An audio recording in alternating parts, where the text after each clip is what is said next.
तो चलिए, जैसे कि हम सब जानते हैं कल दिवाली थी, तो सबने दिवाली सेलिब्रेट की होगी। पूरे इंडिया में सेलिब्रेट हुई है और आई होप आप सबकी भी अच्छी सेलिब्रेट हुई होगी दीपावली। और आज गोवर्धन है, तो जैसे कि सबको पता है कि गोवर्धन पे एक पूजा की जाती है और कुछ फूड वगैरह भी बनाया जाता है। तो कुछ फूड से रिलेटेड ही एक टॉपिक लेके मैं आया हूँ, लोगों में थोड़ा सा अवेयरनेस फैलाने के लिए। तो टॉपिक ये है, सामने जो लिखा हुआ है आप पढ़ सकते हैं, why are edible oil prices are rising. खाने के तेल के दाम क्यों बढ़ रहे हैं, इसके क्या कारण है। तो ये आज का हमारा टॉपिक होगा, एक छोटी सी वीडियो।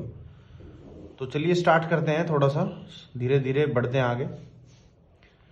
तो सबसे पहली बात तो ये आती है कि एडिबल ऑयल्स कितने प्रकार के हैं, कितने टाइप्स के हमारे पास एडिबल ऑयल हैं।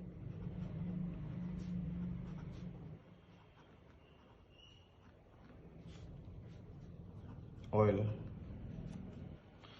तो एडिबल ऑयल जो हमारे पास हैं वो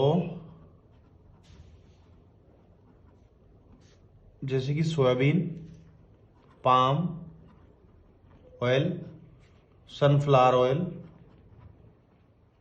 और ग्राउंड नट ऑयल जो कि मूंगफली का तेल है, और मस्टर्ड ऑयल जो आजकल हमें बड़ा महंगा लग रहा है। इतनी उम्मीद नहीं थी कि इतना भी बढ़ जाएगा।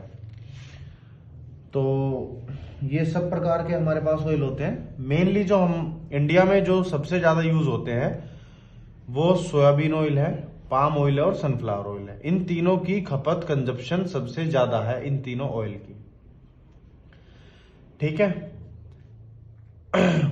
उसके अलावा ये सब भी तेल यूज किए जाते हैं। गांव वगैरह में जो सबसे ज्यादा अगर आप देखें रेमोटेड प्लेस पे रूरल इंडिया में, तो मस्टर्ड ऑयल की खपत, कंजप्शन सबसे ज्यादा है। और आज की डेट में जो इसके रेट पहले हुआ करते थे, कभी 116 120 रुपए लीटर, आज इसकी कीमत हमारे पास 160 रुपए लीटर से लेके 220 रुपए लीटर तक इसके रेट जा चुके हैं। तो ऐसा क्या रीजन है कि इतने अचानक से महंगाई बढ़ गई, तेल के रेट इतने ज्यादा बढ़ गए, तो क्या रीजन है। तो उन सब के बारे में चलिए बात करते हैं धीरे धीरे, स्टेप बाय स्टेप। तो अगर दोस्तों आपको नहीं पता हो तो थोड़ा बहुत मैं बता देता हूं। जैसे कि हमारा जो पाम ऑयल है, इसकी भी कंजप्शन ज्यादा इंडिया में होने का रीजन ये है क्योंकि ये पिज्जा, चॉकलेट, लिपस्टिक, टूथपेस्ट, हर चीज में इसका इस्तेमाल होता है, इन सारी चीजों से।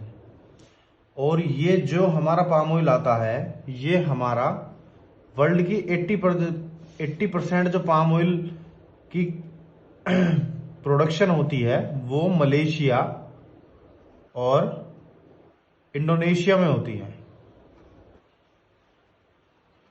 मलेशिया और इंडोनेशिया में इसकी पैदावार होती है।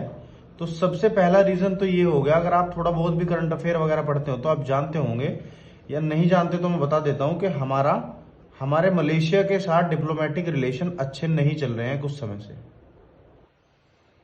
तो जाहिर सी बात है, वो हमें कोई भी चीज, पहली बात तो दे रहा है, यही बहुत बड़ी बात है, वो देगा ही नहीं हमें।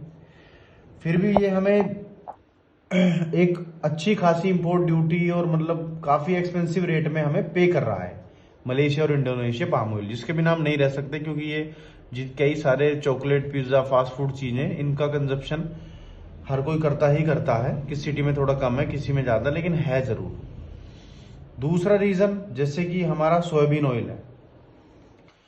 सोयाबीन ऑयल है, इसका थोड़ा महंगा होने का रीजन क्या है, ये हमारे पास ब्राजील, रशिया और यूके नहीं, यूक्रेन और अर्जेंटीना, यहां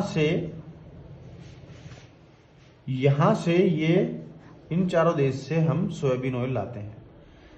यहां एक अच्छी पैदावार है, क्वालिटी भी अच्छी है। तो एक वेदर के रीजन से, weather is not much good this time, weather was not much good. इस बार जो है वेदर ज्यादा अच्छा ना होने के कारण क्या हुआ कि प्रोडक्शन ही कम हुई।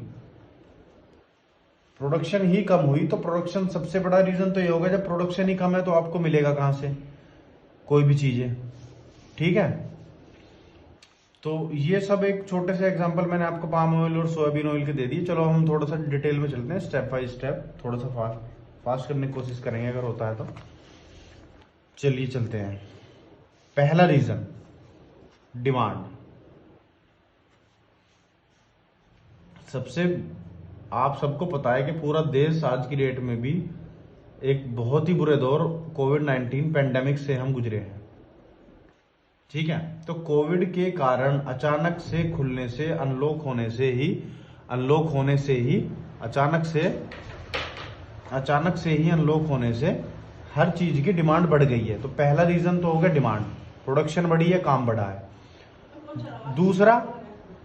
दूसरा जैसे कि मैंने आपको बताया कि नॉट मच गुड वेदर, ज्यादा अच्छा मौसम ना होने के कारण प्रोडक्शन ही ज्यादा नहीं हो पाई, तो ऑब्वियसली डिमांड बढ़ेगी। पहला रीजन ये था। दूसरा हम चलते हैं इंपोर्ट ड्यूटी। दूसरा आ गया हमारे पास इंपोर्ट ड्यूटी। इंपोर्ट ड्यूटी में क्या है? इंपोर्ट ड्यूटी में अब हम देखें भाई, अगर हम खुद कोई सामान अपने यहां पर्याप्त मात्रा में पैदा नहीं कर पा रहे तो साफ जाहिर सी बात है वो हमें इंपोर्ट कराना पड़ेगा। इंपोर्ट कराएंगे तो उस पर इंपोर्ट ड्यूटी लगेगी। तो ऑन एवरेज अगर हम पिछले 2-3 सालों में देखें तो हमने 13 से 13.5 मिलियन टन जो है एडिबल ऑयल बाहर से मंगाया है, जो कि हमारी प्रोडक्शन का ऑलमोस्ट बैठता है 58 से 65% के आसपास, 58 से 65% के आसपास तेल हम बाहर से मंगा रहे हैं।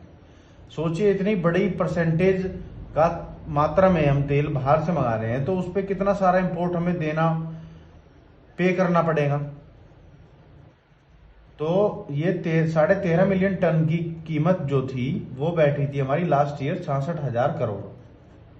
तो एक इतना बड़ा एक हेफ्टी अमाउंट हमें पे करना पड़ रहा है दूसरे देशों को।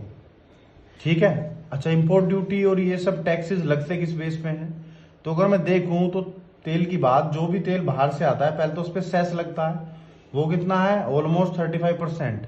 दूसरा हमारी इंपोर्ट ड्यूटी जो जिसके बारे में बता रहा हूं आपको, इंपोर्ट टैक्स जो हमारा लगता है वो हमारा करीबन 60% है। तो सोचिए इतना बड़ा अमाउंट में टैक्स पे करेंगे जब हम किसी भी गवर्नमेंट को किसी भी प्रोडक्ट को यहां लाने के लिए, तो जाहिर सी बात है वो कॉस्टली होगी। ठीक है, चलते हैं अब तीसरे पॉइंट पे, जो कि है वीडियो इन्फ्लुएंसर। वीडियो इन्फ्लुएंसर क्या है? अब ये जैसे कि आपको नाम से पता चल जा रहा होगा कि वीडियो इन्फ्लुएंसर का मतलब है जो वीडियो से लोगों को अफेक्ट करे। जैसे हीरो की, किसी एक्टर की फैन फॉलोइंग अच्छी होती है और उनके कहने पर वो सब चीजें करते हैं या करने लगते हैं, देश में कुछ भी प्रोटेस्ट या कुछ भी। तो इसी तरह आज की डेट में यूट्यूब वगैरह पे जैसे मेरी वीडियो आप देख रहे हैं, तो ऐसे बहुत लोग हैं जो काफी पॉपुलर हैं और वो काफी अच्छे इन्फ्लुएंसर हैं, लाखों में उनके फैन हैं।